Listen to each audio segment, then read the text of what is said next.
하나님께서 우리에게 주시는 생명의 말씀은 예레미야 40장 1절에서 6절까지의 말씀입니다.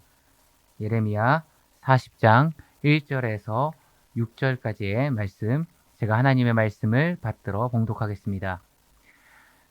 사령관 느부사라단이 예루살렘과 유다의 포로를 바벨론으로 옮기는 중에 예레미야도 잡혀 사슬로 결박되어 가다가 라마에서 풀려난 후에 말씀이 여호와께로부터 예레미야에게 임하니라.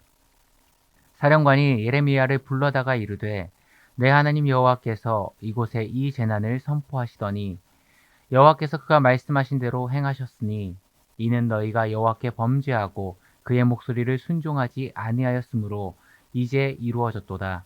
이 일이 너희에게 임한 것이니라. 보라, 내가 오늘 내 손에 사슬을 풀어 너를 풀어주노니 만일 내가 나와 함께 바벨론으로 가는 것을 좋게 여기거든 가자, 내가 너를 선대하리라. 만일 나와 함께 바벨론으로 가는 것을 좋지 않게 여기거든 그만두라. 보라, 온 땅이 내 앞에 있나니 내가 좋게 여기는 대로 옳게 여기는 곳으로 갈지니라 하니라. 에레미야가 아직 돌이키기 전에 그가 다시 이르되 너는 바벨론의 왕이 유다 성읍들을 맞도록 세운 사반의 손자 아이감의 아들 그데라에게로 돌아가서 그와 함께 백성 가운데 살거나 내가 옳게 여기는 곳으로 가거나 할지니라 하고 그 사령관이 그에게 양식과 선물을 주어 보내매 에레미야가 미스바로 가서 아이감의 아들 그데라에게로 나아가서 그 땅에 남아있는 백성 가운데서 그와 함께 사니라. 아멘. 오늘은 에레미야 40장 1절에서 6절의 말씀을 통해 함께 은혜를 나누겠습니다. 에레미야 39장부터 45장까지의 내용은 예루살렘이 함락을 당했을 때부터 몇 년 동안 벌어진 사건과 예언에 대한 기록입니다.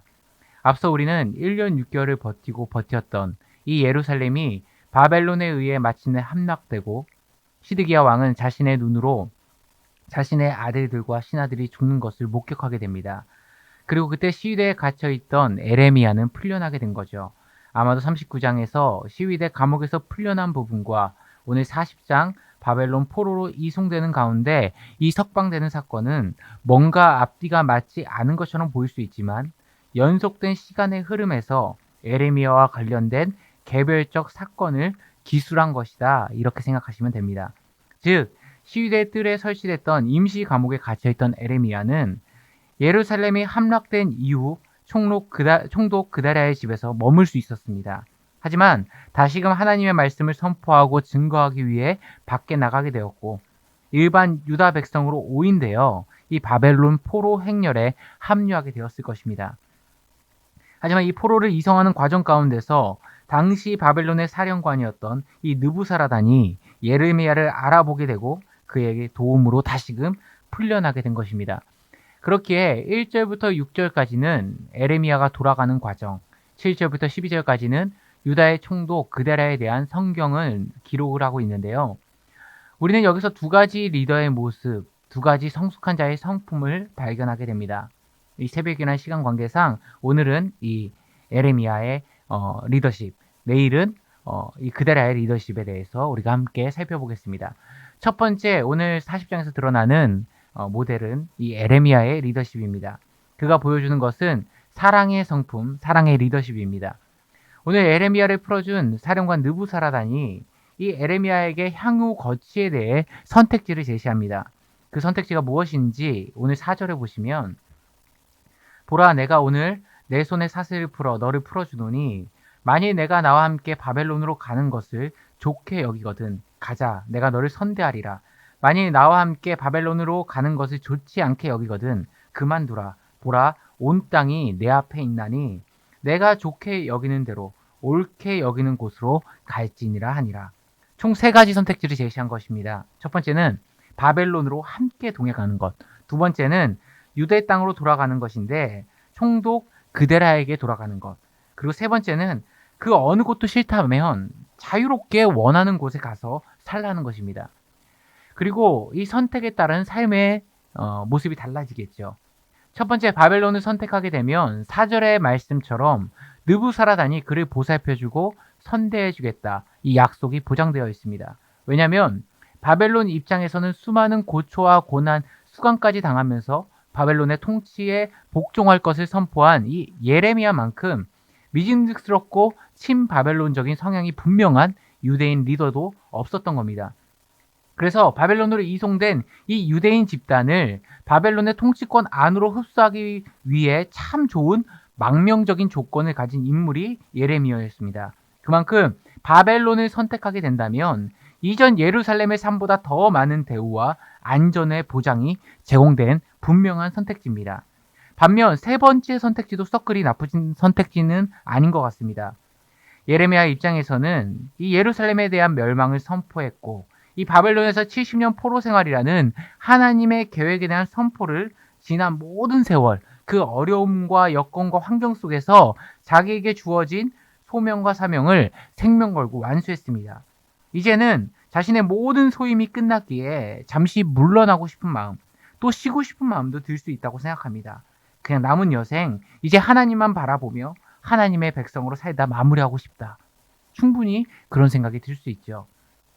제가 존경하는 목사님 가운데 한 분도 오히려 65세에 후배들을 위해 선배들이 빨리 은퇴해야 한다 늘 총회에서 주장하셨던 분인데요. 진짜로 그 약속대로 조기 은퇴를 하시고 이제는 치열한 목회 현장에서 담임 목사님으로서의 무게감을 벗어나 하나님과 함께 보냄의 기쁨을 누리시는 목사님도 계십니다. 너무너무 하루하루가 행복하시다고 말씀하십니다. 목회자 입장에서 내 달려갈 길을 다 달려간 후회 없는 쉼과 휴식 얼마나 달콤하겠습니까?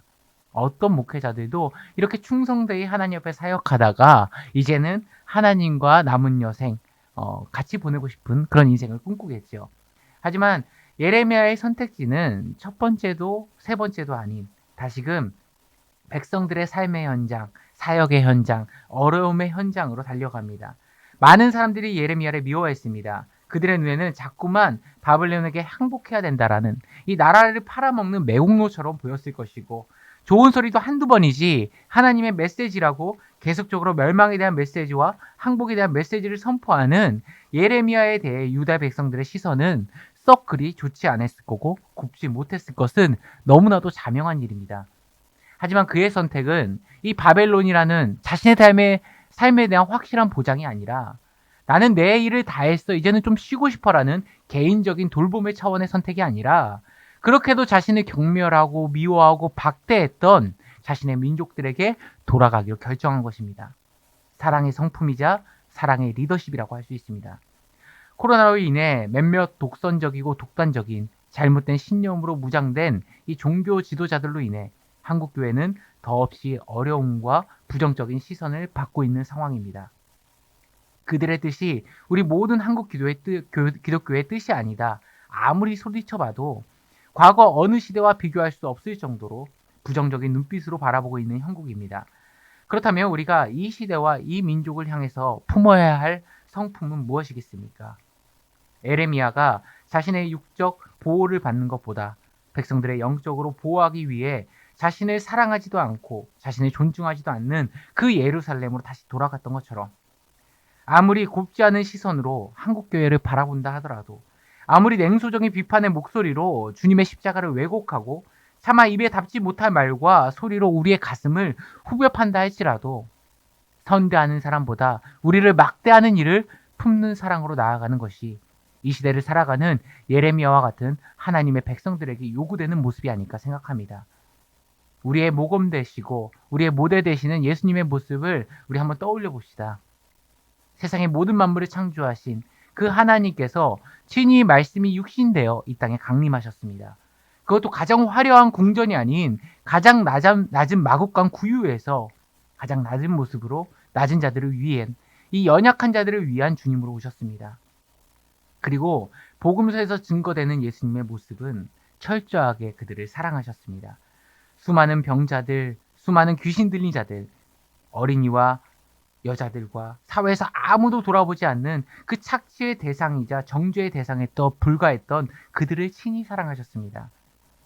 하지만 이스라엘의 피드백은 무엇이었죠? 주님을 십자가에 매달고 못 박았습니다. 하물며 3년 동안 동고동락하며 친히 제자로 세운 그들의 피드백은 뭐였습니까? 예수님을 부인하고 저주하고 도망치는 거였습니다. 예수님이 과연 몰랐을까요? 이미 알고 계셨습니다. 제자 베드로가 부인할지 어떤 말을 내뱉을지 이미 알고 계셨습니다. 종려나무를 흔들며 호산나 호산나 외치는 저 인파가 예수를 못 박아라 외치며 부르짖는 군중이 될지를 이미 알고 계셨습니다. 그런데 잡히시던 날밤 요한복음은 우리 주님의 모습을 이렇게 한 문장으로 표현합니다. 요한복음 13장 10절에 보시면 6월절 전에 예수께서 자기가 세상을 떠나 아버지께로 돌아가실 때를 이른 줄 아시고 세상에 있는 자기 사람들을 사랑하시되 끝까지 사랑하시니라. 어떻게 사랑하셨다고요? 끝까지 사랑하셨답니다. CEB 성경으로 보게 되면요. The very end, 가장 맨 끝까지, 가장 마지막 그 순간까지 사랑하셨다 기록합니다. 사랑하는 성도님들, 여러분이 생각하는 성도란 무엇입니까? 나를 사랑하고 나를 환대하고 존중하는 사람을 사랑하는 일, 누구나 할 수 있고 너무나도 당연한 반응입니다. 심지어는 그것을 굳이 가르쳐 주지 않아도 어린아이들도 자신을 사랑하는 사람 사랑하는 건 곧잘합니다. 성도는요, 사랑받지 못하더라도 사랑하기로 결단한 사람들입니다. 환대받지 못하더라도 환대하는 사람이며 나를 선대하는 사람보다 나를 막대하는 사람을 품는 사람들입니다. 이 하루를 살아가실 때 예수님의 사랑의 성품을 닮아 그 모든 나와 관계된 사람들, 내 주변의 모든 사람들, 혹 나를 미워하는 사람들까지도 사랑으로 품으시는, 그래서 여러분의 삶 가운데 예수님의 성품이 여러분의 삶의 인격으로 나타나시는 영혼의 모든 성도님 되시길 간절히 축원합니다. 함께 기도하겠습니다. 사랑이 많으신 하나님 아버지, 우리에게 주어진 이 하루를 살아갈 때 예레미야와 같이 사랑의 섬김과 사랑의 리더십이 우리 가운데 있게 하여 주옵소서. 주님이 보여주신 그 사랑을 세상에 보여주며 나를 사랑하는 사람만 사랑하는 것이 아니라 나를 아프게 하고 나를 눈물 짓게 하는 사람마저 십자가의 사랑으로 품을 수 있는 주의 자녀들 되게 하여 주옵소서. 눈물의 선지자 에레미야의 사랑의 눈물이 우리 가운데도 허락되기를 소망합니다. 주님의 십자가 사랑이라는 큰 사랑을 우리가 먼저 충만하게 누리게 하시고 그 사랑으로 다리를 품을 수 있는 저희 모두가 되게 하여 주옵소서. 우리 교회와 담임 목사님 기억하여 주시고 아버지께서 그 사랑으로 품어주시고 늘 인도하셔서 이 영흥교회가 아버지의 뜻을 이루는 교회 되게 하시고 친히 세우신 이승구 담임 목사님 이 어려운 시국 가운데서도 영육간의 강건함으로 함께하여 주옵소서. 또한 이 나라 이민족 긍휼히 여겨주시고 이 모든 상황들이 속히 안정화돼서 주님께 마음껏 예배할 수 있는 이 나라 이민족 될 수 있도록 주님 선한 길로 인도하여 주옵소서. 이 모든 말씀 우리 주 예수 그리스도의 이름으로 기도드리옵나이다. 아멘.